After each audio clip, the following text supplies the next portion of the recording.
Alcantara, Soroka, you look so good in Boca. Peralta, Manoa, bounce back for Aarondola. Giolito, Castillo, Yoshida, Masuto. Value so high, but ADP so low. Frank loves him some kind of Joe. Now let's get on with the show.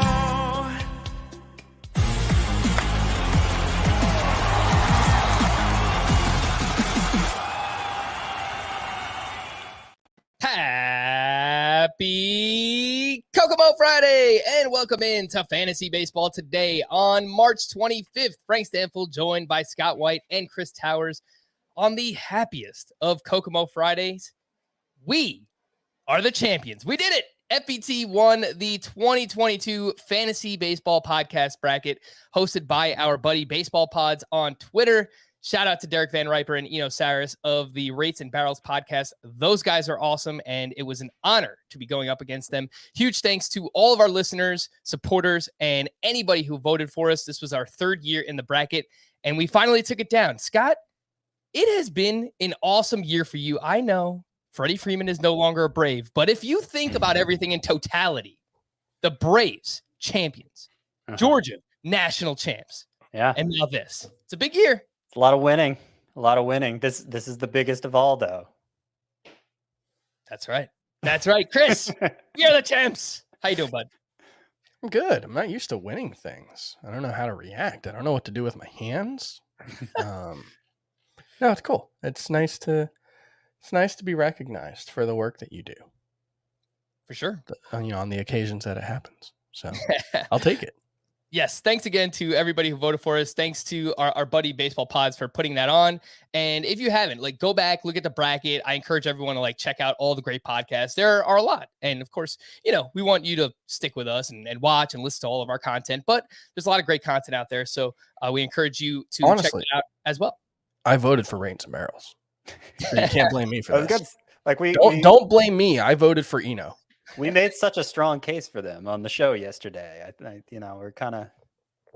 I kind of got that impression that we were all going to vote for them. So DVR, man, the voice of an angel. That is true. I honestly, got to have a sappy moment. I do want to thank you guys as well. I mean, you've made my job very easy. It's been a very seamless transition filling in for Adam Mazer, which is no easy task to do. So thank you guys for making the job very easy. Today on the show, we are going to look at the different site rankings and average draft position, the big hitters, ESPN, Yahoo, obviously CBS, and we're going to compare and contrast. We'll look at which players are outliers on each of those websites. We had a trade today. Randall Grichuk was traded over to the Colorado Rockies. Some spring performances.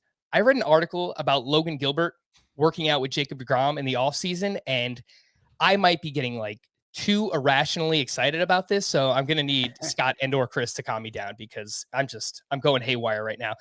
And then I will present the case for elite closers. Jeff Zimmerman is a very smart analyst and fantasy player.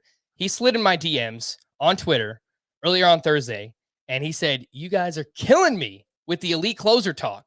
So I will present his argument, and then we will get a rebuttal from Scott and Chris. Let's start off with ESPN and the players who stand out most there. And before we even get into the players, I'm just going to set this all up by letting you know that their point scoring format in head-to-head points leagues is very different than CBS. And I think that's going to be the driving force for a lot of the players you see ranked either higher or lower in ESPN leagues. So in head-to-head points leagues on their website, hitters lose a full point for strikeouts. That's half a point on CBS.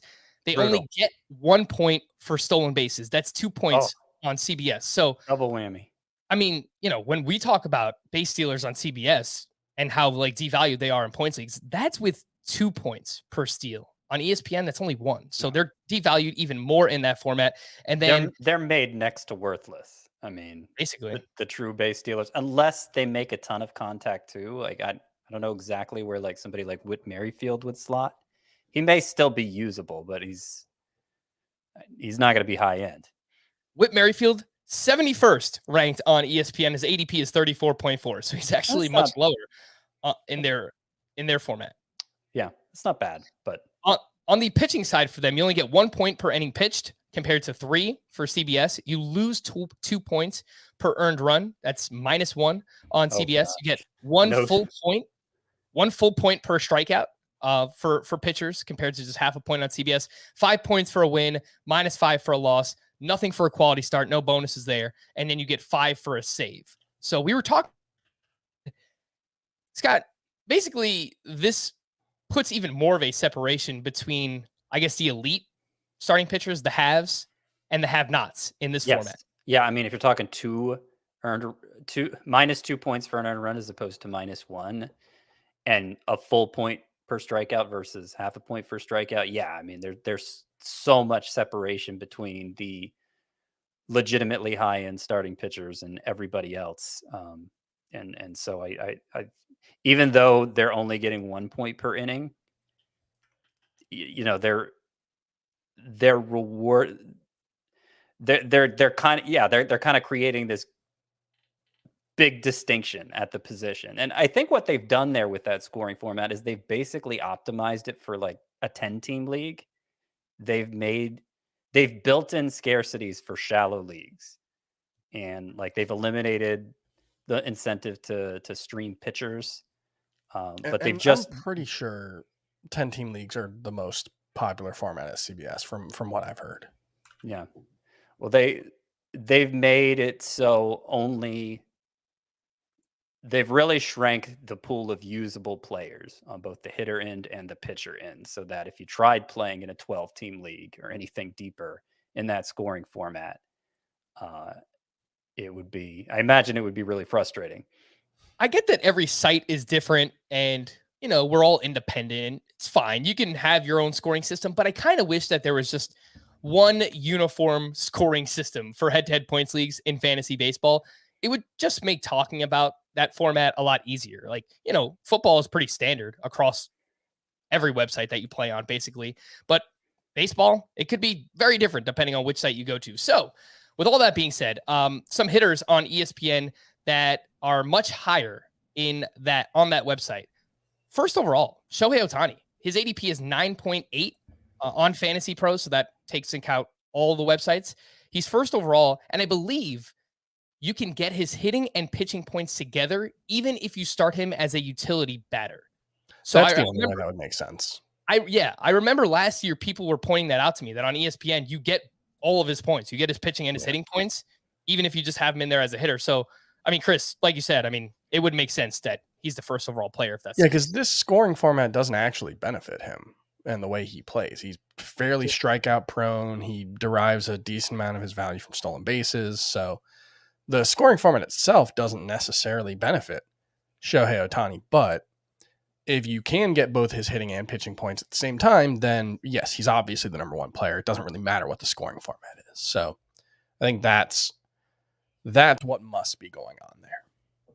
Scott, one that really stands out for me, Wander Franco. I think, you know, generally you and I are excited about Wander Franco. Chris, maybe not as much. He's ranked as the 16th player on ESPN. His ADP is 46.6 on Fantasy Pros, and he is going ahead of Bo Bichette. Do you think in a format like this, which devalues steals and puts more weight on plate discipline and making contact, that it's actually justifiable for Wander Franco to be a top 24 player?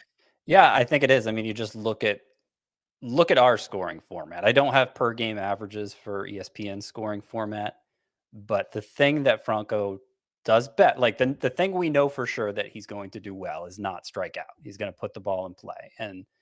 And that is, at least among hitters, where you see the biggest differentiation between their scoring format and ours.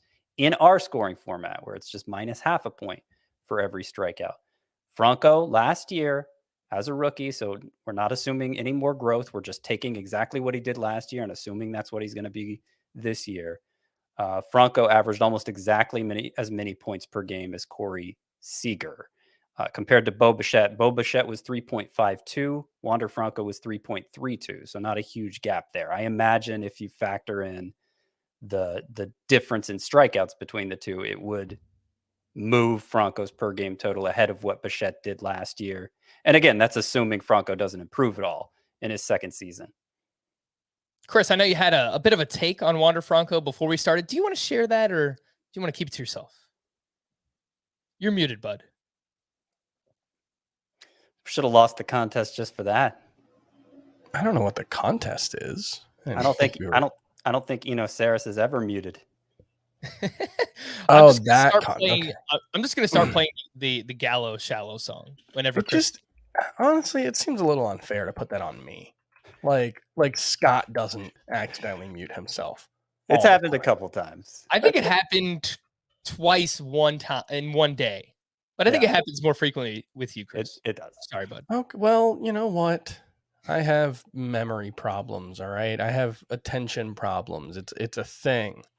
My take about Wander Franco is that I think people are probably going to dislike Franco at this point next year, given the way people react to top prospects. I think the hype is possibly outstripping the likelihood of him being the type of player that people are hoping he's going to be at the prices he's going to garner. And yes, he was in this format, according to the rough calculations I just did, ever so slightly better than Corey Seager last season. If you gave them the same number of games in the ESPN scoring format, Wander Franco was at 290 points and Corey Seager was at 283. So ever so slightly. And obviously Wander Franco is a young enough player that I think it's not unreasonable to expect improvement. The amount of the improvement needed would probably be greater than what I'm willing to account for in a normal scoring format, but maybe in this format, having him over Corey Seager makes some sense. But we're talking the about second round is just. What was that? We're talking about Bo Bichette, not Corey Seager. Oh, Bo Bichette. I didn't look up Bo Bichette. Okay. So I did Corey Seager because you mentioned that earlier. I was just I mean, and so points per game they were almost exactly the same last year. Bichette was ahead on our scoring format, but not by so much that. I can understand being excited about Wander Franco and bumping him up in this format, but 16th overall, that feels like you're drafting way closer to the ceiling, even accounting for the fact that this is a scoring format. Let's start with this. What ceiling do you imagine Wander Franco having? Because I feel like 16th overall is really, really high. That is not like where's Freddie Freeman being drafted point for a strikeout? Let's see. On ESPN, Freddie Freeman is 12th. So right behind Freddie Freeman, a guy who we know is a 900 OPS bat, who doesn't strike out very much, who contributes production across the board. That's just asking an awful lot of a 20-year-old who last season was pretty good in a points league, but he's not going ahead of Freddie Freeman though. Right, he's going basically at the same price, 16th versus 12th. That's a rounding error. Right. Well, but who deserves to go in between them, I guess, is the question, because there aren't that many productive hitters who strike out as infrequently as Wander Franco does. And I do play in a head-to-head points league where it's minus a full point for strikeouts. And Wander Franco is absolutely somebody I'd be paying up 2 or 3 rounds for in that format. All right. A few other names here that I wanted to mention who have very low strikeout rates, who are elevated in this format. Nolan Arenado is 27th overall. Jose Altuve is 33rd. Carlos Correa is 53rd. And then I wanted to mention 2 second basemen. Max Muncy is 56th. He still strikes out quite a bit, even though he walks, but that seems very, very aggressive. His ADP is 109.4. And DJ LeMahieu is 63rd. His ADP is 117.8. So, Scott, I mean, look, I guess I could see the high-end outcome for Max Muncy if he's able to stay healthy, but these were 2 that really stood out to me where, even if it works out, man, top 70 for each seems tough. Yeah, no, I agree. And obviously there are other factors beyond just this is the scoring system. Every site has its own projections that it's working with, and there are all manner of ways to do projections that may mean they're using a more favorable one for DJ LeMahieu than other sites are, and they may not be downgrading him for playing time concerns that may now exist with him not having a spot to call his own anymore. So there are other reasons why that may be other than just the scoring system. But yeah, I mean, he's helped by the scoring system. He doesn't strike out much. That's part of it. I want to go back to the Wander Franco thing for just a second, because I saw, I'm not going to say who it was, but I saw somebody tweeting about this the other day, and he was basically, I forget which projection system he was looking at, but he was basically comparing Wander Franco's projection to Alex Verdugo's projection. And like, you know, why draft Wander Franco when you can draft Alex Verdugo? And like, there's an obvious answer for that, which is I don't know of any fantasy league that scores on projections, you know, like, yeah, maybe that'll be the way it goes. Or maybe Wander Franco will take a huge step forward in his second year, sort of like we saw from Vladimir Guerrero last Although year. worth pointing out, was not year 2 for Vladimir Guerrero. And No, people but it overpaid could for be. Vladimir Guerrero for We multiple didn't- years. We didn't know what year it would happen for Vladimir Guerrero, and we don't for Wander Franco either. And frankly, I'm more encouraged by the way Wander Franco's rookie year was than I was Vladimir Guerrero's. So I just think it's weird that there's this assumption this is all Wander Franco is, when he was the top prospect in baseball, 3 years in a row? And like, just his back control is unbelievable, sort of like Vladimir Guerrero's is for a player that age.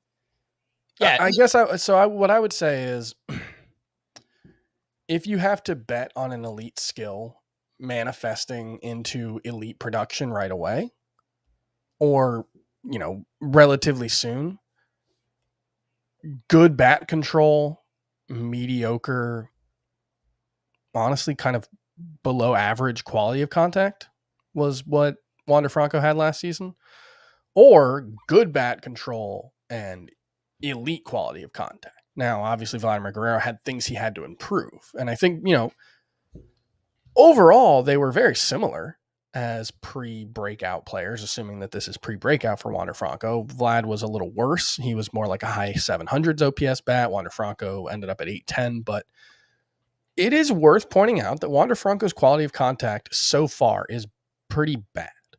66th percentile average Max- exit velocity. Max exit velo was 66th percentile. Average exit velocity was 88.2 miles per hour. Okay, you're right. I don't know what the percentile is for that because he didn't qualify. But 4.9% barrel rate, 346 expected WOBA on contact compared to a 369 for the league. 37.6% hard hit rate versus 35.4% hard hit rate for But the like, league. I just think you're digging too deep into the numbers for a 20-year-old who was in the league for the first time, got 300 plate appearances. Like, I mean, it's just. But Scott, you were down on Vlad I both know. of the last 2 years. I So know. I don't think I'm digging too deep into the numbers. I think you're more optimistic about Wander, and that's fine. But I just hear a lot more naysayers with Wander Franco. Like, his ADP is like 48th. I don't his want to draft. ADP is I don't right wanna draft around where Wander. Vlad's was. Yeah, I don't want to draft Wander Franco in round 3 or 4 or 4 or 5.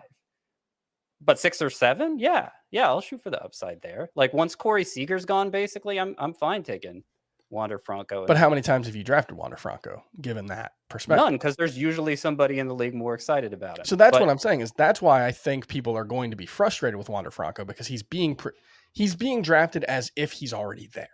But Not no, necessarily. I mean, because as his if he's upside, already there would be like round 2.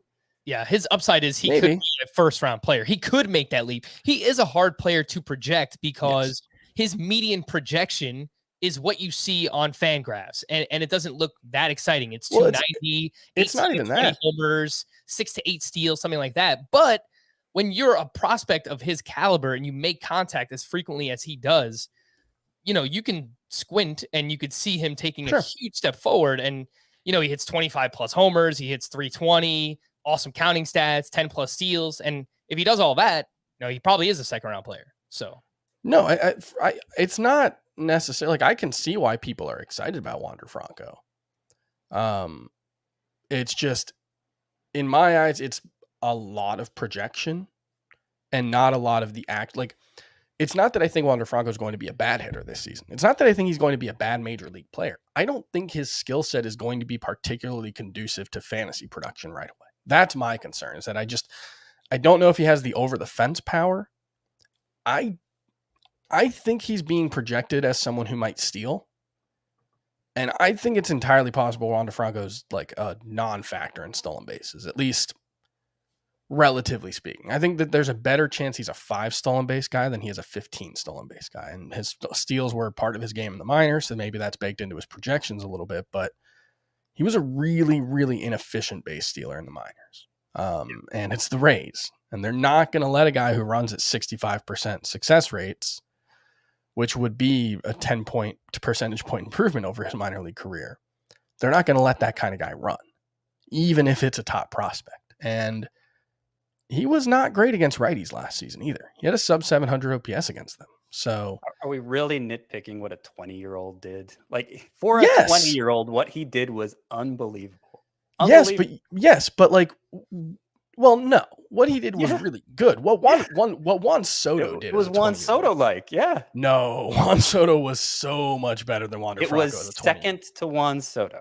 Right, but it was like 100-point OPS difference. Okay. It was a All right. really big gap. Like Juan Soto came to the majors as a 20-year-old and was hitting the ball really, really hard. You know, the question with Juan Soto when he was a rookie wasn't, is this guy going to hit for power? It's, can he elevate up the ball enough? I think he struck out like 3 times in September or something. Did Wander Franco? Yeah, I'm Juan remembering. Soto had a 923 OPS as a rookie. So Juan Soto was historic. Right, but you get what I'm saying. Juan Yes. Soto was here, and maybe Wander Franco was here, but then all the other 20-year-olds, you know? I get Yeah, it. Look, Bryce I hear Harper what you're was better. saying, Chris, specifically in roto category leagues. Wander Franco might be overvalued right now. In points Sure, leagues, in I'm this okay format, taking him in like a 4th or 5th round. I'm sure, and cool. specifically in the ESPN format where strikeouts are so heavily penalized, I think you can make a case for him being more valuable than I'm allowing for, certainly. But even then, second round is, I think that's too much. All right, starting pitchers who are much higher ranked on ESPN. Robbie Ray is 17th overall. Aaron Nola 22nd. Kevin Gausman is 30th. Luis Castillo is 46th. Nathan Eovaldi is 76th. So we spoke about starting pitchers early and why they might be elevated in this format. As you can imagine, the hitters that are much lower in ESPN, there's a very constant theme here: strikeouts, base stealers, or a combination of both. Salvador Perez is ranked a little bit lower. He's 50th overall. Whit Merrifield is 71st. Javier Baez, 140th. Adalberto Mondesi, 231st. Bo Bichette is down at 23. Willie Adames is 216th. Jazz Chisholm is 217th. Cedric Mullins is 59th. So you see a common theme here. Starling Marte is lower. He's outside the top 100. Byron Buxton outside of the top 100. Same thing with Randy Arozarena. Now, what I will say about this is if you play in a roto league on ESPN and they have the same rankings here as that are being displayed on Fantasy Pros, then, I mean, Scotty, you could just have a field day. Because, like, you know, someone like Mondesi is being ranked outside the top 200 in a roto league. I mean, that's just completely insane. So I didn't go into a roto draft lobby to see if that's the case. But if it is, you can take massive, massive advantage of that on ESPN. Yeah, surely they don't have it set up that way, I would say. But hope I don't know. I never really draft on ESPN, so I can't say for sure. You know, and I do wonder on Fantasy Pros, like where do they get this ADP info? Because, you know, at CBS we have separate ADP info for head to head and roto. It's not like it's combined into one single ADP. So I just don't know where they're pulling the data from, and I know even less about where they're doing it from ESPN. So keep that in mind too. But yeah, the players you mentioned, like I imagine in an ESPN head to head points league, Jazz Chisholm is just, like, even if he has a good season, it's just going to be worthless because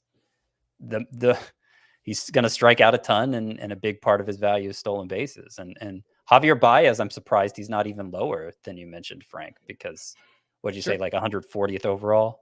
Yep. Which is getting into fringe starter territory, which certainly he's more than that on our site. But yeah, I mean, those are the kind of players that are going to suffer, definitely. Yeah, I want to go back to the starting pitchers because I think it's one thing that's interesting about this scoring format. If you look at, you know, not as many points per inning, bigger penalty for earned runs, bigger bonus for strikeouts, no quality start bonus. That does seem to value a guy like, I don't know if Robbie Ray is the right, but Freddie Peralta last season. or Trevor Rogers, the guy who doesn't necessarily go 6 innings every time, who's not going to be a quality start machine, but who's going to get a lot of strikeouts per inning, who's going to be really good in terms of the earned runs that he's allowing per inning. That definitely takes away some of the value of an Adam Wainwright, let's say, because he's not going to have such a volume advantage. He's not going to get consistent quality start bonuses the way he would in our format. So and wins. It's 7 points for a win on our site versus 5 on theirs. So winning and pitching deep enough to get a win, which is something I put a lot of emphasis on. Yeah, you're right. So Shane O'Mac, Frank. Yeah, potentially. He would fit into that category. Probably like Dylan Cease too would be more valuable on ESPN. Sure. Yeah. Yep. For sure. Last one I'll mention here, Ronald Acuna is ranked 41st on ESPN. He has an ADP of 10.2. So I would say take advantage of that regardless of format. He gets a lot of value from his steals, but he should still be really good regardless. Yeah. The madness continues. Don't miss a moment of the action on CBS, TBS, TNT, and True TV, and download the March Madness Live app to watch every game, anywhere, anytime, live. Reminder, number 1, we have a mailbag pod and an FBT in 5 that is coming out on Saturday, so be on the lookout for that.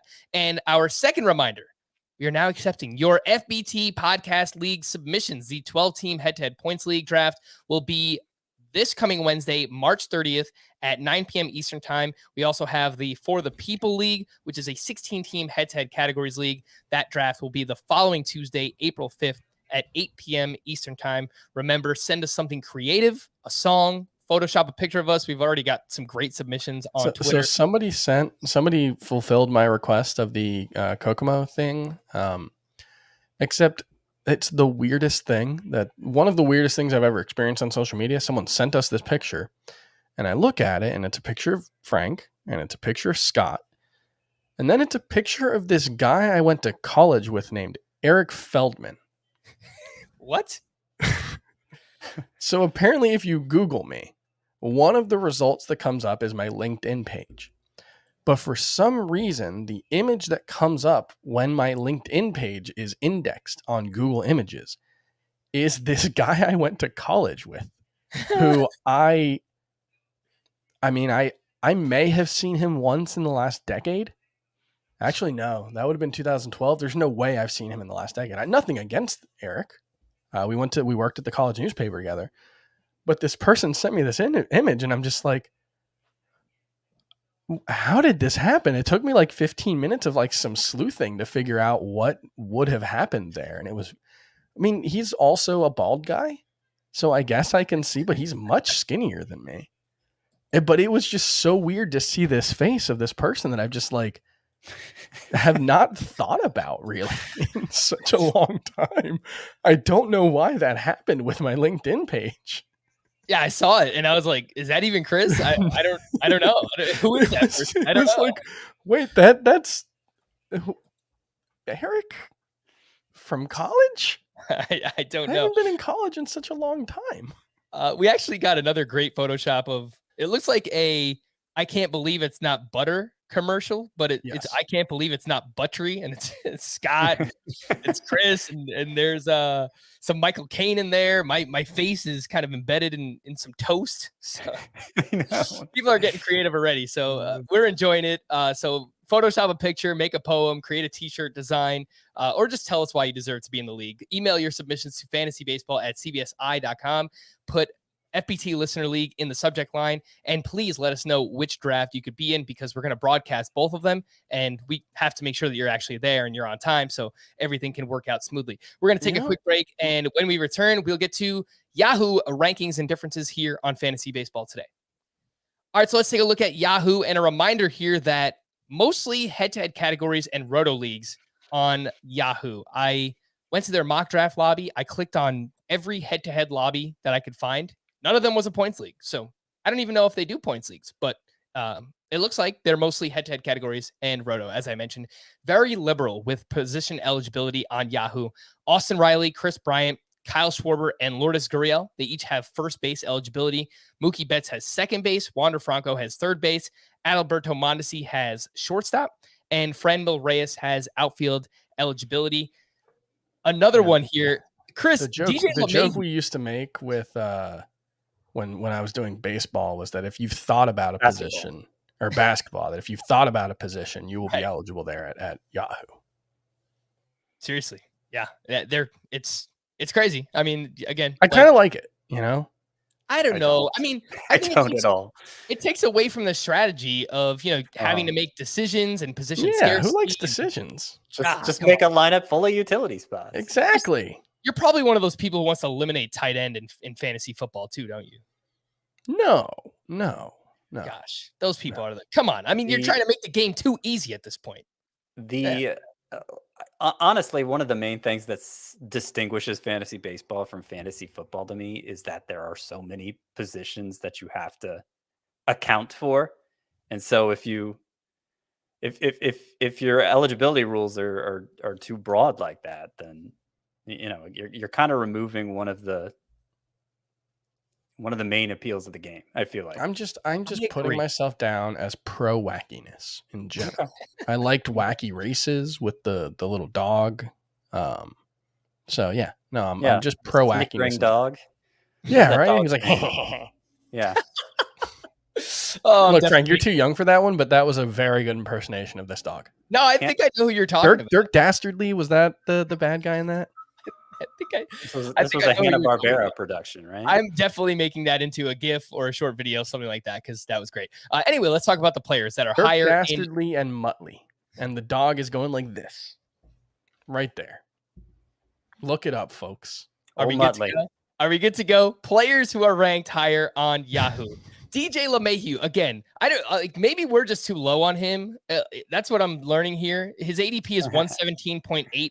We have him 134th on CBS. He's 63rd on ESPN. He's 90th on Yahoo. So again, DJ LeMahieu, someone that stands out. And Anthony Rendon, 81st overall. His ADP is 101.4. I mean, Chris, these kind of take me by surprise because in a head-to-head categories league or even a roto league, I mean, are LeMahieu and Rendon going to be standouts technically? I don't know.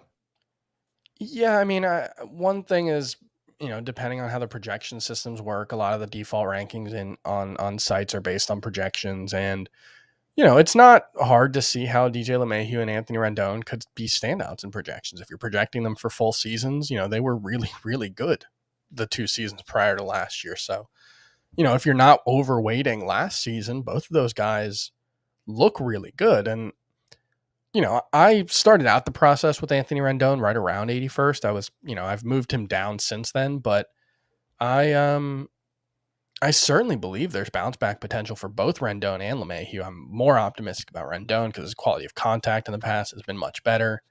But yeah, I wonder if that's, what's going on there. But I don't necessarily dislike either in that regard. It's just, you don't have to take them that high in other leagues. So why would you? All right. A group of outfielders and then a couple of Astros ranked higher on Yahoo. JD Martinez is 57th overall. Giancarlo Stanton is 69th. Dylan Carlson is 146th. And then Yuli Gurriel is about 30 spots higher than his ADP. He's 162nd. And Michael Brantley is about 60 spots higher, 154th overall. Scott, what do you think about those players in this specific format? Again, mostly categories: JD Martinez, Stanton, Dylan Carlson, Gurriel, and Michael Brantley being ranked higher. I like that they're different. I like seeing differences of opinion because I feel like there's a little too much Homogeneity. consensus. Yeah, homogeneity. That's a good word. A little too much of that going on in the fantasy baseball world these days. And part of it's just because like the introduction of StatCast, however many years ago, like I'm sure people have thought this before in history and were proven wrong in time, but I kind of wonder how much more there is to know about players than that.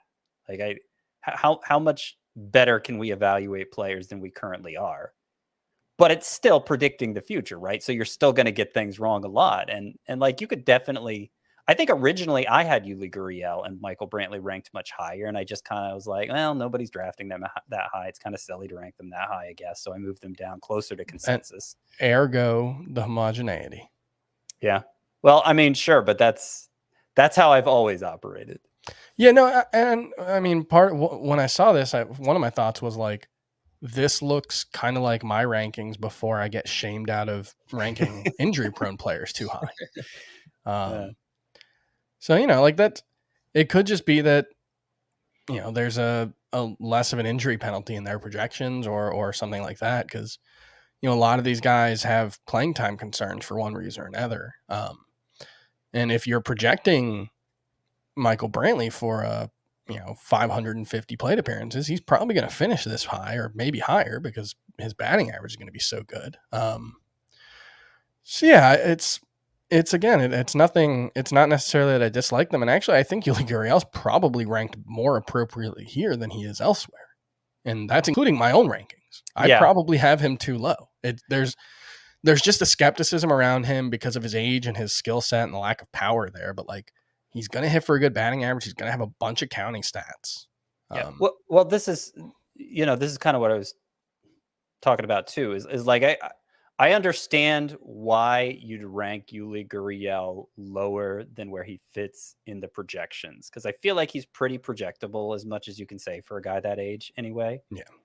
But there's a clear limit to his ceiling that might make you prioritize Spencer Torkelson over him. Sure. Or, what's another good example? I don't have rankings pulled up in front of me. Although I feel like we just collectively kind of forget that Yuli Gurriel did have 31 homers and 104 RBI 2 years ago. Yeah. It was by far an outlier. It was combined, his previous 2 seasons combined home run totals, and it was mostly like a 2-month stretch, but still. I'm confident saying he's never going to do that again, because that was 2019 when he had 15 last year. He could have 23, and it wouldn't be a shocker. Sure. And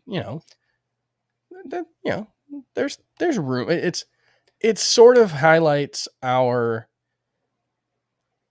way that we view age as a proxy for upside, or lack of experience, perhaps, is a better way of framing it. And it's it's upside, but it's also variance, and it's also the unknown. And so it's like Yuli Gurriel has upside.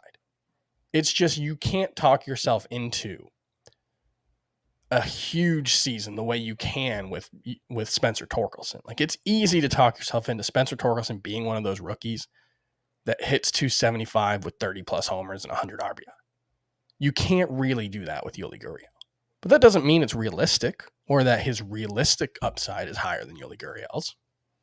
I'm more likely to target players like Brantley or Gurriel, high floor players in deeper leagues where, sure, again, like you just need production. You need plate appearances, right? Like if you're playing in a 15-team roto league and you get to that point in the draft, you're looking for a corner infielder who can help in batting average and just provide stable counting stats, then yeah, you're probably looking at somebody like Yuli Gurriel. You want to take some chances earlier on, and then you fall back on higher floor players later. That's typically where I'd target players like this, because again, it's like in a 10 or 12 team league, are they going to stand out that much? Probably not. But I bet you didn't mention him. I bet Gurriel was one of those that was higher. Yuli Gurriel, not so much Lourdes, but Yuli Gurriel is one of those who was higher in the ESPN points leagues. Because in our points leagues last year, which, the Gurriel doesn't strike out much. He strikes out like 60, 70 times a year. And in our points leagues last year, he was ahead of CJ Cron in points per game. He wasn't that far behind Pete Alonso, really, in points per game. It's a good point you bring up, Scott, because he's ranked Yuli Gurriel 118th on ESPN. His ADP is 196. Mm-hmm. So he is going about 80 spots higher in that format. And again, if you're losing points for strikeouts, it does make sense. A few pitchers who are higher on Yahoo: Jake McGee is 148th overall. His ADP is 212.6. He's actually going ahead of Camilo Doval. Scott, you expect Doval to open as the front runner for saves for the Giants, correct? Yeah, I do. We're not going to hear it, though. I mean, we're just going to have to see what Gabe Kapler does.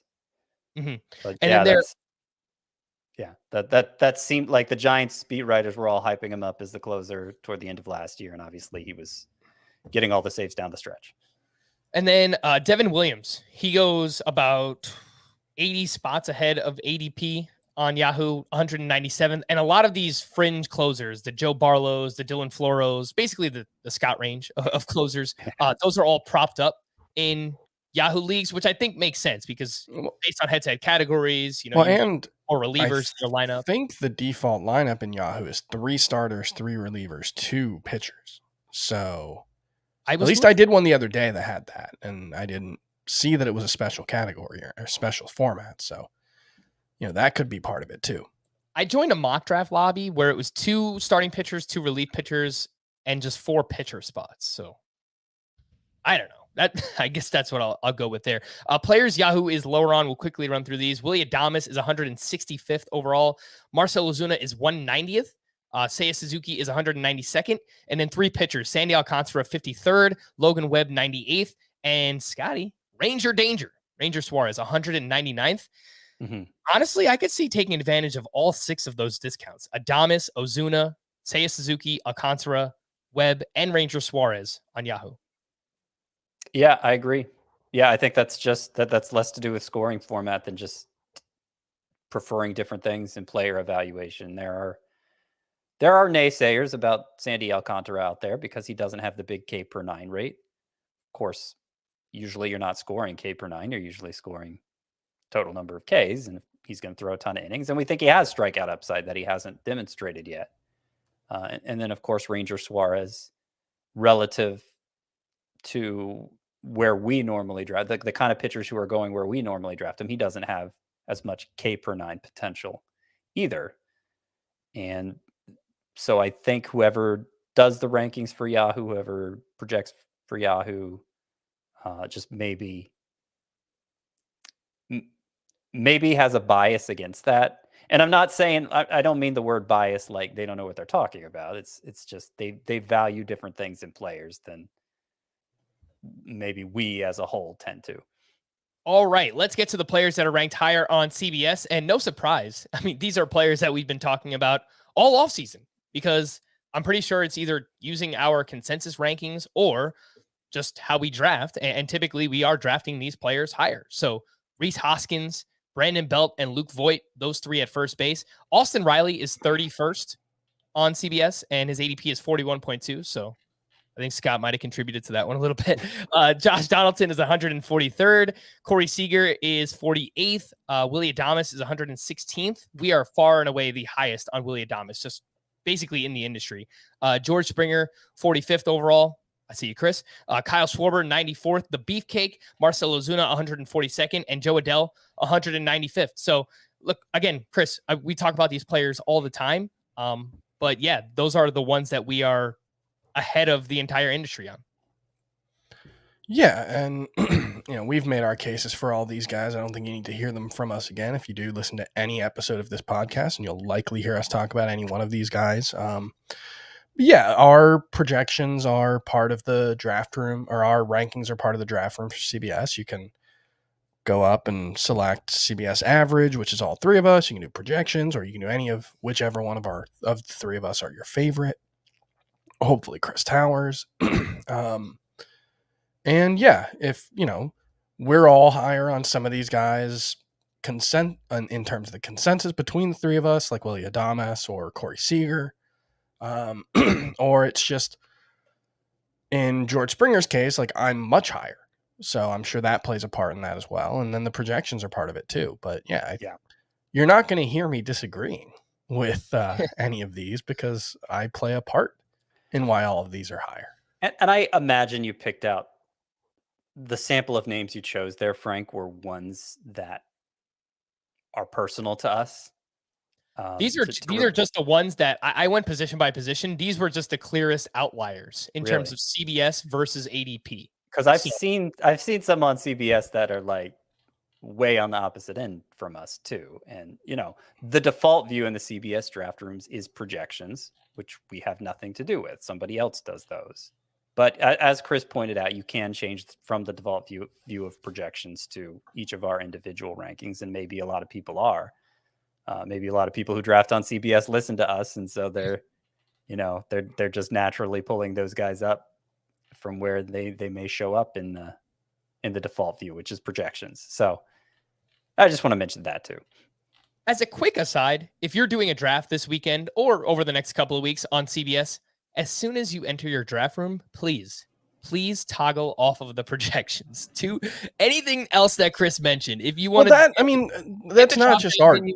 Honestly, that's not just ours. You should do that in any draft, in any league, because those are just going to track most closely with how people are going to draft in that league. And look, you've heard me say it a lot, but one of the few ways in which you can potentially differentiate your team is by zigging when everyone's zagging. And so if there's a bias built into the projections or the rankings that are default to any scoring format, any league, NFBC, ESPN, Yahoo, CBS, you're going to have most of the people in the draft room defaulting to whatever the default in the room is.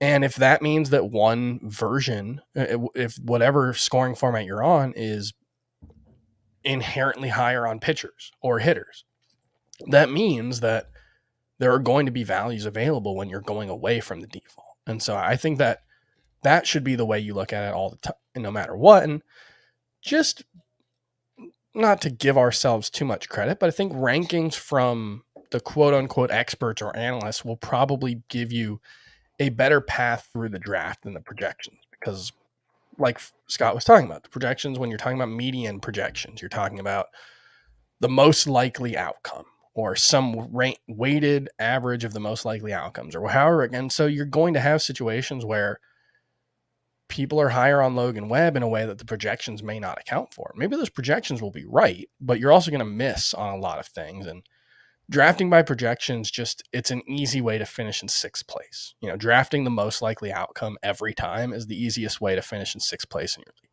because you need people who are going to beat their projections as well. Yeah. And I don't know that, for any provider, like how often people are updating projections, but I know that we're updating our rankings every day. So once you get in that CBS draft room, just toggle off of the projections, hit the drop-down menu, go to expert, average, rank, or use Scott or Chris or myself, whichever one you want to use. But just a heads up, definitely do that if you're drafting on CBS. A few pitchers that were higher on: Noah Syndergaard, 162nd, Patrick Sandoval, 180th. Makes sense. Carlos Carrasco, 225th. Also makes sense. Scott, Corey Knebel, 136th overall on CBS. 187.2 is the ADP. So I don't know if we're all just like collectively higher on Corey Knebel or I don't know, maybe he's projected for some kind of crazy amount on the CBS projections, but I thought that was interesting because we haven't really talked about being that much higher on him. The CBS projections, I haven't looked at them, but they may be more, they may be hedging, not so much hedging their bet with the saves projection for Knebel. They may just be giving him a full saves allotment because he's currently in the closer role, and maybe some others aren't. So that might explain that. I don't feel like I'm personally higher than Knebel on the consensus. He's in that range of closers I like to target, but not so much because he's Corey Knebel, just because I like to target that range of closers. All right. That just about does it for all the rankings here. Before we hit the news and notes, I want to share a little cheat code for keeping tabs on March Madness, and that's the CBS Sports mobile app. It's not only your gateway to watching every tournament game, but the best for lightning quick college basketball scoreboards, updating brackets, expert picks, and the latest news on all the action for the men's and women's tournaments. The app is free. Just search CBS Sports in your app store. And if you're like me, it'll soon be your go-to sports app for everything. We had a trade on Thursday. Randall Grichuk has moved over to the Colorado Rockies in exchange for Raimel Tapia and prospect Adrian Pinto. So there are a lot of moving parts here. Chris, we'll start with you. Randall Grichuk, what do you think about his value here? Is it on the rise? It still seems like the Rockies, they have a lot of names there between outfield and DH, Connor Joe, Charlie Blackmon, Sam Hilliard. So what do you think? I mean, they've got a lot of names. They've got a lot of names that fantasy players know, but those aren't names that fantasy players know because we think they're especially good baseball players. We know their names because they're on the Rockies roster.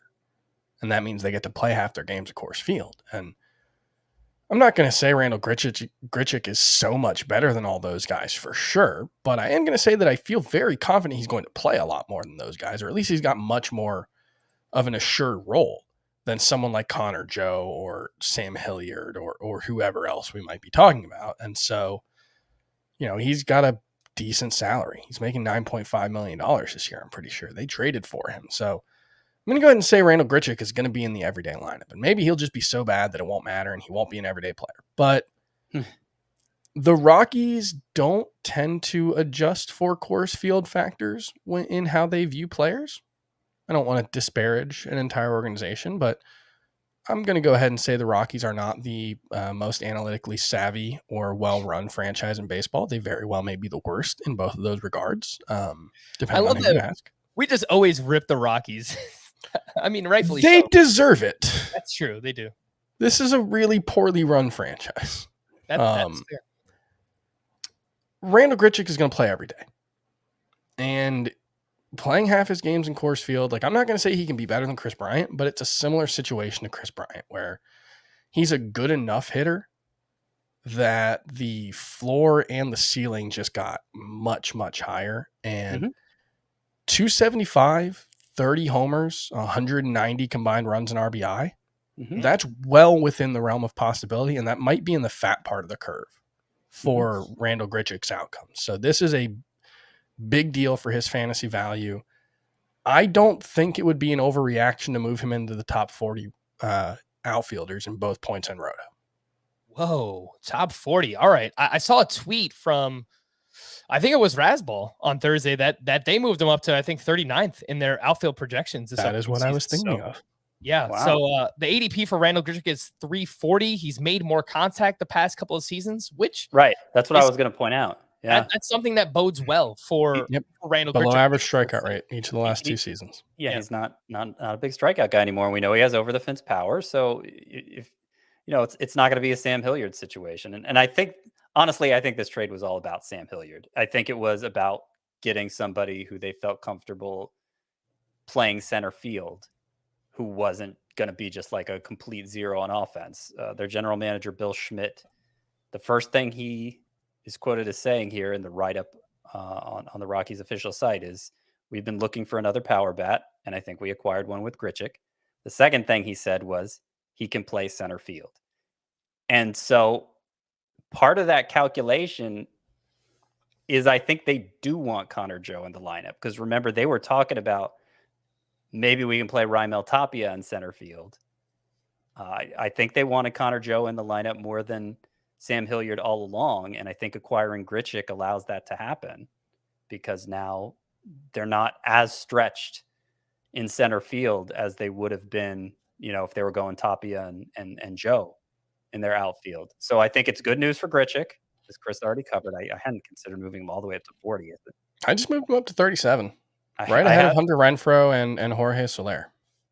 Gee, I moved him up to 66, but I may need to think about that a little more. wow. It's course field, guys. And he's a decent hitter. I mean, He's it's Randall Grichuk. I agree. Right, but he's been like a 740 to 790 OPS guy the past 4 years. And I get most of that is he's not a great OBP guy. So if he's going to hit 270 in course field, that probably comes with a 500 slugging percentage. It could be like Michael Kadyr's years in course field, maybe. Sure, yeah. I mean, those were great years. I guess part of my thinking was nobody's going to start drafting Randall Grichuk that high based on I was thinking I'm going to rank him so that I can get him on the stealth still. And maybe that's not as possible as I think it is. Well, part of it is also just, I rank Hunter Renfroe and Jorge Soler in the top 40. I think they're either right at the beginning or right at the end of a pretty significant tier. And so I think there are 36 to 40 good outfielders, and I think there's a pretty big drop off after that. And so I think Grichuk's on the right side of that now. Michael Kadyr wasn't a great comparison. The years I was thinking of actually came with the Twins, though he did play with the Rockies later on. Yeah, he was like a 300 hitter with the Rockies. So stock up for Randall Grichuk, clearly. I think stock up for Connor Joe.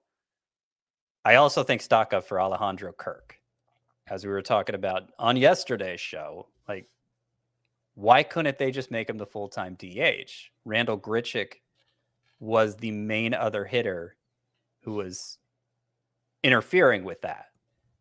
Not that Grichuk was going to be a full-time DH, but he would spell all the other outfielders and let them play some DH. And I still imagine we'll see Teoscar Hernandez at DH some. We'll see George Springer at DH some.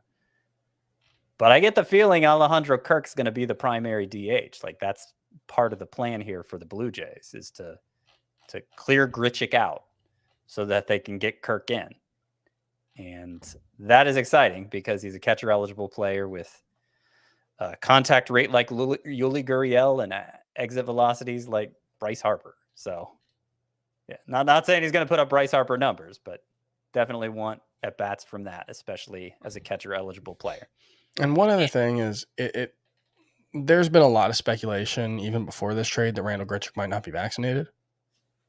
And I don't know if that's the case, but there does seem to be a lot of assumptions that played a part because he wouldn't have been able to play for the Blue Jays if he wasn't vaccinated. Didn't I say on the podcast just yesterday, don't be surprised if we see some Blue Jays traded in the next couple of days? And I just kind of said it like tongue in cheek, right? But no, that's a real, it's a legitimate concern for that franchise, not for New York, as we learned today. Did we talk about that on yesterday's podcast? Yeah, we did. All right. It's official. New York does not have a vaccine mandate for professional athletes. All right. So I didn't expect this move to shake up the rankings as much as it did, but man, Scott, I'm looking at your catcher ranks. You've got Alejandro Kirk all the way up as your 10th catcher now, ahead of Gary Sanchez, Joey Bart, Travis d'Arnaud, Mike Zunino. I was tempted to move him ahead of Tyler Stevenson too, but I didn't. I resisted. I'm moving up to number 9 because I don't have Tyler Stevenson ranked inside my top 10 anyway. I don't even think you have him ranked inside your top 20, Chris. Last time I looked at your rankings. All right, I'm just eyeballing it myself. I'm trying to figure this out, but I think I'm going to move Grichuk up to 50th, which would be just behind 50th outfielder, behind Alex Kirilloff and Dylan Carlson. I still kind of like the sleeper / breakout appeal of those guys, so I think that's the right range for Randall Grichuk. I'm going to move up to outfield 50. All right, we have a lot more. We're not going to get to the case for the elite closers. We'll get to that next week. I promise, Jeff. We'll get to it. Yankees manager Aaron Boone, speaking of closers, said that he's entertaining the idea of using Aroldis Chapman more in the 8th inning this season to keep the closer sharp during lengthier periods in between save chances. Here's what Aaron Boone said exactly. It will serve him well at times and protect other guys at times. It will help us as a staff and keep Aroldis more regular rather than let him get to 5-6 days without pitching. So at first it sounds really bad. I don't really think that this affects his value very much. They're just going to pitch him a little bit more frequently because they noticed if he goes 5 or 6 days without pitching, during save chances, then usually that's when he's pretty rusty. So the maybe in close games or games where they're losing, you'll see him pitch in the 8th inning. You don't know when you're 5 or 6 days into a period where you don't get a save chance until you get that save chance. So it's kind of like maybe if they get to a 3rd day, they'll use him in the 8th inning, but that could also mean that he might miss out on some save chances because let's say they go 2 days without a save chance and they want to use him on a 3rd day just to keep him fresh, and then they get save chances the next 2 days. He's probably not going to pitch 3 days in a row. And so it's entirely possible that there could be some situations, only a handful, where, he misses out on a save chance because he's already been used in a non-save situation. That's kind of the risk in as much as it exists for closers who aren't strictly used in the 9th inning. All right. I was already avoiding Aroldis Chapman, so, just another reason to maybe knock him down a peg. The Red Sox are planning to platoon Jackie Bradley and JD Martinez in right field this season. Martinez will, of course, still be the DH on days that Jackie Bradley plays. That leaves Alex Verdugo in left and Enrique Hernandez in center. Trevor Story is going to play second. Xander Bogaerts is going to play short. So as of now, it looks like Jarren Duran is on the outside looking in. I think likely to start the season in the minors. He had a pretty rough day on Thursday as well. I think he went 0 for 3 with 3 strikeouts. So not looking great for Jarren Duran. Mike Minor may have to open the season on the injured list due to mild shoulder soreness. And Scott, between him, Luis Castillo dealing with the shoulder, I'm starting to think that there's a realistic chance that Nick Lodolo could actually break camp and be in the rotation to start the season. Are we sure he's ahead of Hunter Green? Not sure. I think so. I think he's a little bit more stretched out in that regard, to give them more length than Hunter Green, but I could be wrong about that. I'm still going to bet against it for what it's worth. Okay. Neither one of them especially Lodolo, pitched that much last year in the minors. And of course, the Reds are not in contention mode right now. So there are other pitchers they could slot in their rotation instead. And I think they will, especially since it's, short-term injuries for the pitchers who aren't going to be ready to go. All right. Ranger Suarez will throw a live batting practice on Sunday and could make his spring training debut next week. Spring training performances that I wanted to mention, vying for that 5th starter job with the Dodgers. Tony Gonsolin fired 3 perfect innings with 4 strikeouts on Thursday. Tyler Anderson followed that up with 3 innings of 1-run ball, striking out 7. I mean, Scott, why can't we just tell Andrew Heaney to take a walk? He's currently projected. Roster Resource has him as like the 4th starter, but theoretically, they could go Gonsolin and Tyler Anderson as the 4 and the 5 here, right? Yeah, I don't think they will. I think Heaney's spot is pretty secure. I mean, is Tyler Anderson really the guy that we're like pushing guys out of the way for? I mean, I think they want him to start. They gave him, I don't know, I think a decent amount of money for 1 year. Well, not as much as they gave Heaney. True. And yeah, I think the plan is to piggyback guys to start the season: Price, Gonsolin, Anderson, and Heaney. Those 4 in the last 2 spots, and probably figure it out from there. But Gonsolin, of those 4, is the one who has the most relief experience. So I'm a little concerned about that, but he's obviously also the most talented, I think. So hopefully it plays out. At this time last year, I was worried about Julio Urias being the odd man out because he had the most relief experience, and obviously that didn't come to pass. So yeah, don't bury Gonsolin, but I'm a little less gung-ho about him than I was before the Anderson acquisition, and of course Kershaw re-signing. All right. Bailey Ober threw 3 scoreless innings with 4 strikeouts. His slider velocity was up 2 miles per hour compared to last season overall. But the slider velo was consistent with, he saw a jump from like August on. He mentioned it was kind of throwing more of like a cutter / slider. So that was consistent today. Mitch Keller, yesterday on Thursday, when you're listening to this, Mitch Keller threw 3 no-hit innings with 2 strikeouts. Velocity way up. Fastball velo 4 miles per hour up compared to last year, 97.7 miles per hour. The curveball and the slider were each up 5 miles per hour. Still needs to work on command overall, but Chris, I mean, you're throwing 4 to 5 miles per hour harder on all of your pitches. That helps. That helps someone like Mitch Keller. You're falling. How dare you? I would also like to see him throw the changeup more. He only had 3 swinging strikes on 43 pitches, so still only a 26% caught plus swinging strike rate. That's still not at all where you want them to be. But I mean, he looks good. The stuff looks really good, and I thought he, I was watching the start. I thought he looked better as it went on. The command, in the 3rd inning especially, he was hitting his spots really well, and a lot of it's going to come down to that. But the thing about, if you're throwing 4 miles per hour harder, he was consistently sitting 98, 99 in this start as well, is your margin for error is just a lot wider, and you can get away with missing your spots when it's 98 instead of 94. And so that could be significant. I think Mitch Keller still has a lot of work to do to prove that he can be the kind of guy we hoped he would be as a prospect. But yeah, it's promising stuff. It's interesting that he's throwing his curveball more this spring than his slider, because the slider's been the better pitch for him. The curveball was pretty bad last year. So, maybe the curveball was supposed to be the better pitch when he was a prospect. So maybe there's, something to him rediscovering the feel for that pitch as well. We'll see. All right. But it's eye-opening, if nothing else. Massive upgrade in velo for Mitch Keller. A couple other notes here. Sean Manaea, 4 2/3 of 1-run ball, apparently was sitting 88 to 90 miles per hour with his fastball. Last year, he averaged 92.2. That's part of the reason why I've been very excited about him. So I do want to watch that closely. Carlos Rodon, 2 2/3 innings of 1-run ball. His fastball apparently was in the upper 90s, according to the San Francisco Chronicle. Good news for Carlos Rodon.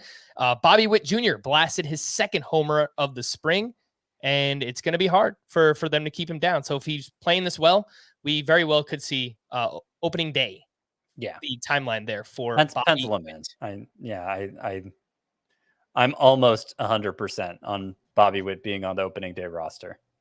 All right. By the way, best for last. Carlos Rodon hit 98 miles per hour several times in this start. So that not just sitting hitting upper 90s, but was pitching like he was last year, apparently.